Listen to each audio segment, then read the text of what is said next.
لا تنسوا الاعجاب بالفيديو والاشتراك في القناة. السلام عليكم ورحمة الله وبركاته. ازيكم يا حلوين، عاملين ايه؟ يا رب تكونوا بألف خير.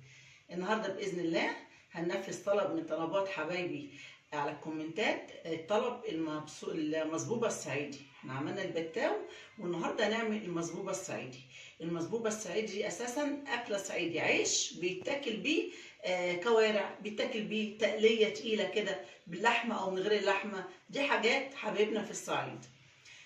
طبعا بما ان الحاجات دي اساسا معموله في وجه قبلي، فاحنا لازم نبحث على الاحسن، يعني على عمايل حد او محافظه احسن من التانيه. فهي بتتعمل بالميه، خميرتها بالميه وعجينتها بالميه. ففي ناس بيقولوا عشان العجينه تبقى من جوه بيضه وهشه والرغيف خفيف كده بتاع المصبوبه، الخميره بتاعتها بتتعمل بكوبايه لبن. فاحنا جبنا الحاجه الاحسن وهنعملها باذن الله، سهله جدا جدا وطريقه مبسطه لاي حد يعمل المصبوبه الصعيدي. يلا حبايبي نشوف هتعمل ازاي. بص حبايب قلبي، انا معايا كوبايه لبن كبيره تمام، ومعايا معلقه واحده سكر، ومعايا نص كيلو دقيق. اللي عايز اكتر يزود المقادير. ومعايا باكو خميره فوريه، اللي عنده خميره بلدي ماشي يا جمال وهتمشي كل حاجه. هناخد كوبايه اللبن الكبيره دي حبايبي، هنحطها في ايه، في البوله لحد كده كويس ماشي. وممكن بدل كوبايه اللبن كوبايه ميه يتعمل باللبن وبالميه، بس احنا خدنا الطريقه الاحسن. ونحط معلقه السكر تمام، ونحط باكو الخميره الفوريه. احنا بنعمل ايه دلوقتي؟ بنعمل الخميره بتاعت المصبوبه الصعيدي. حلو يا حبايبي. طبعا هنضطر نشمر ايدينا كده لان هنستخدم ايدينا، ده ضروري، مش هينفع بالمعلقه. بسم الله. ندوب الخميره دي والسكر في قلب كوبايه اللبن او كوبايه الميه، ايا كان تحطيه، لبن او ميه. والله يا جماعه الطريقه بتاعت المصبوبه دي من قلب الصعيد، من محافظه محافظات الوجه البحري، الوجه القبلي. تحياتنا برضو للوجه البحري. نيجي حبايبي من نص كيلو الدقيق ده هنحط حبه تمام اهو، ونقلب. دي خميره المصبوبه. كمان حبه دقيق، احنا عايزينها سايله.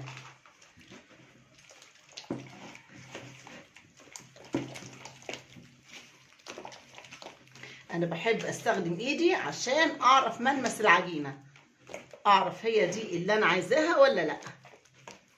ومفيش اي مشكله نعمل بمضرب سلك، مفيش اي مشكله. شوفوا يا حبايبي، بصوا اهو انا بدعك الدقيق ازاي اهو. انا عايزاها ايه، سايله، عجينه سايله. هو اللي تلاقيه متكتل كده الخميره، بس هي هتفك لما تعلى. بصوا حبايبي اهو، بصوا شايفين اهي. انا عايزاها كده، انا اسيبها لحد ما ترتفع ماشي يا حبايبي. وبعد كده تبقى اسمها ايه، خمرت. بعد كده نيجي نكمل المصبوبه الصعيدي. انا اغطيها وهسيبها. خلاص حبايب قلبي، ادي الخميره اهي. بصوا بدات تشتغل اهي وعملت رغاوي، يبقى كده الخميره بتاعتنا شغاله. نيجي بقى نكمل المصبوبه بتاعتنا. نجيب حبه ميه سخنه كده ماشي، ونكمل المصبوبه دقيق.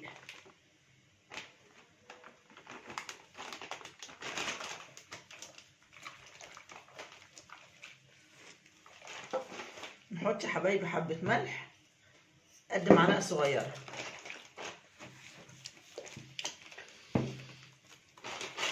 نكمل نص كيلو دقيق نحطهم كلهم، لان احنا هنكمل ميه.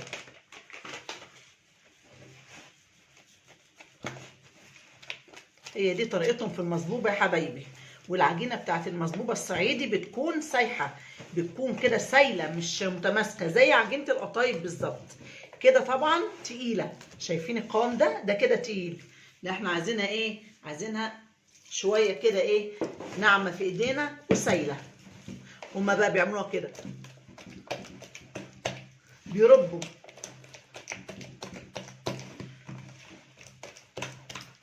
انا مش هفصل الفيديو عشان اوريكم المصبوبه القوام بتاعها في الاخر بيبقى عامل ازاي.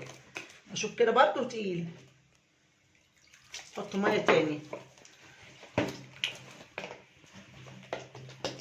كده، بلت كده وارب.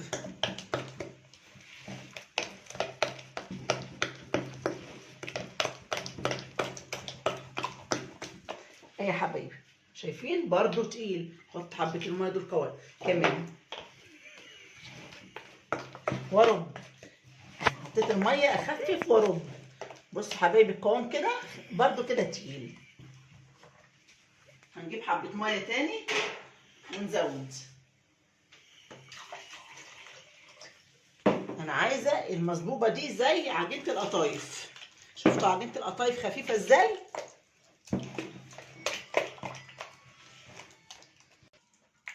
هبصوا يا حبايبي اهو، افضلوا ربوها كده في الصعيد لحد ما ياخدوا القوام اللي هم عايزينه. هي دي طريقه المصبوبه الصعيدي بتاعت حبايبنا الصعايده. بصوا حبايبي بقى العجينه، بصوا عامله ازاي، شايفين اهو عامله زي عجينه القطايف بالظبط. شفت عجينه القطايف اهي، تلاقي كمان ايدك شفافه منها كده. بصي ما تعملي كده تبان ايدك، فلازم تبقى العجينه خفيفه كده.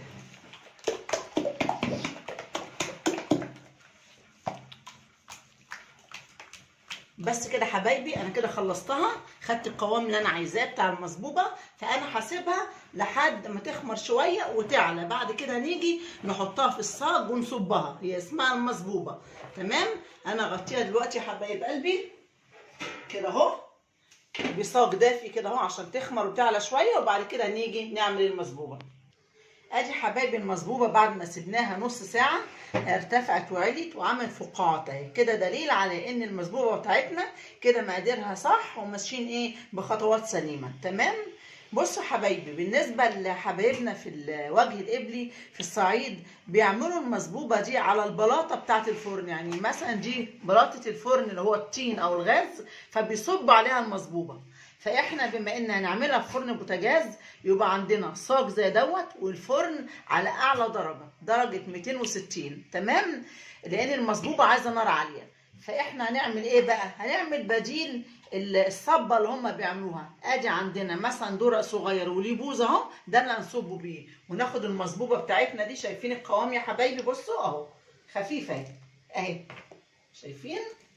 هناخد المصبوبه دي ونحطها في الدرق ده كده. تمام. زي عجينه القطايف بالظبط، كانك هتعملي قطايف اهي. ماشي. بس كده. ونعمل ايه بقى؟ نيجي في الصاج دوت والفرن اعلى درجه حراره يا حبايبي، بس هنكب فيه زي معلقه زيت كده عشان المصبوبه بتاعتنا ما تلزقش في الصاج.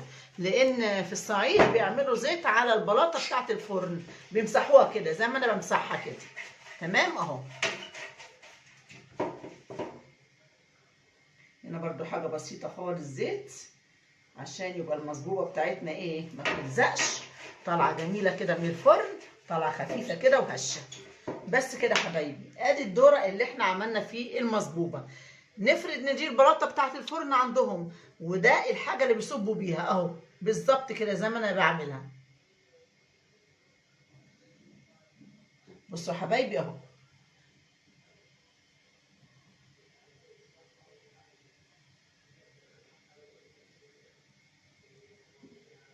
ادي المصبوبه بالظبط زي ما هم بيعملوها اهو.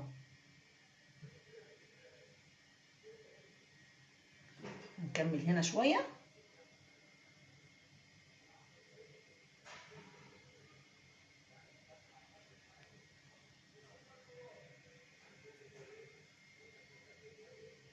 انا هدخلها دلوقتي يا حبايبي الفرن على اعلى درجه ومولعاه بقالي ربع ساعه. هدخلها وبعد كده اما اطلعها اوريها لكم. اول صاجه طلعته من المصبوبه، عايزه اوريكم بقى. بصوا شايفين اللون اللي هي واخداه ما شاء الله يعني، وخفيفه كده وهشه. بصوا جميله ازاي. ايه رايكم؟ هخلص بقى بقيه الكميه يا حبايبي بتاعت المصبوبه وارجع لكم واوريكم انا عملت كميه مصبوبه قد ايه من نص كيلو دقيق. ادي كميه المصبوبه اللي طلعت يا حبايبي اهو. بصوا بقى الجمال، عملت كمان منها احجام كبيره زي حبايبنا في الصعيد بيعملوا الحجم ده كبير كده، بس ان البلاطه بتاعت الفرن عندهم كبيره والفرن مساعدهم، فبما ان الفرن بتاعنا على قدنا فعملنا ايه، كل صاج فيه 2 بس كبير من دوت اهو. بصوا حبايبي عملت حجم كبير ازاي اهو، شايفين ما شاء الله يعني. ودوت الصاج الاولاني، وبعدين كملت عليه بقيه المصبوبه اللي انا طلعتها من الفرن. حتى كمان اديتها على الشوايه وش جولد كده ذهبي جميل بسيط كده، يعني انها كانت طالعه بيضه فاديتها الوش الذهبي من فوق عشان تبقى ايه، تفتح النفس كده وجميله. بصوا بقى الجمال، يعني بصراحه يعني شابوه لحبايبنا في الصعيد. المصبوبه دي بيغمزوا بيها التقليه التقيله وبيغمزوا بيها الكوارع، يعني جميله جميله جدا، طريه وحلوه. بصوا حبايبي ما شاء الله يعني عليها، تتفرز، تعملي كميه كبيره وتتفرز وتاكليها في اي وقت.